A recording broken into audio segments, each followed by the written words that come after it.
আসসালামু আলাইকুম, আমি নুসরাত জাহান। আজকে একটা নতুন ভিডিও নিয়ে এসেছি। আসলে আমি বাসায় নুডলস রান্না করছিলাম, তাই ভাবলাম আপনাদের একটু দেখাই। প্রথমে পানিটা ভালো করে গরম করে নিয়ে তার মধ্যে নুডলস ঢেলে দিয়েছি। পানিটা গরম করেই ঢালার চেষ্টা করবেন, ঠান্ডা পানিতে ঢেলে নুডলটা গলে যায়। তারপরে পেঁয়াজ আর ঝাল ভালো করে কুচকুচু করে নেব। পেঁয়াজ আর ঝাল আমি ভালো করে ধুয়ে নিয়েছি, কিন্তু সেটা রেকর্ড করা হয়নি। আর কাজ করার সময় ভালো করে ধুয়ে তারপরে তারপরে একটা কড়া নিয়ে নিয়েছি, তার ওপরে সাদা তেল দিয়ে কুচনো ঝাল আর পেঁয়াজটা দিয়ে দিলাম। তারপরে ভালো করে নেড়ে হালকা ব্রাউনিশ করে নেব। আর হালকা ব্রাউন হয়ে গেলেই হালকা একটু লবণ দিয়ে নেব। আপনারা চাইলে ডিমের মধ্যেও লবণ দিতে পারেন, আমি পেঁয়াজের মধ্যে দিয়ে দিয়েছি। তারপর একটা ডিম ভেঙে নেব। আসলে আমি একটাই ডিম দিচ্ছি, আপনারা চাইলে দুটাও দিতে পারেন, আমি একটাই দিলাম।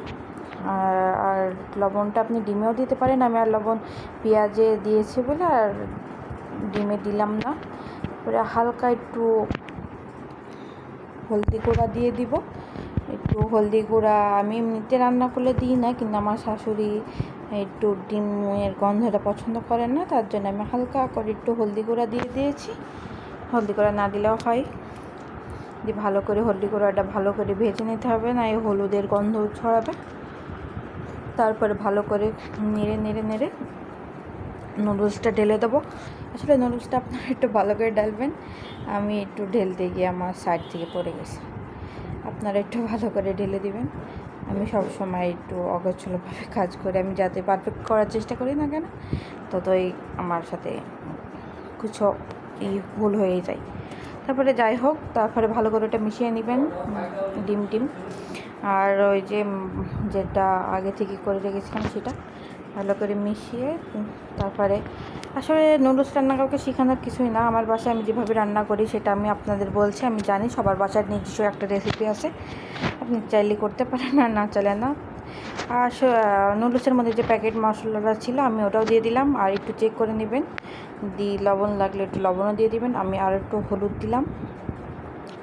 আসলে আমার শাশুড়ির ডিম অত পছন্দ করে না, ডিম খেতে পারে না, ডিমের গন্ধর কারণে আমি ওনাকে দিব, তার জন্য একটু হলুদ দিয়ে নিচ্ছি।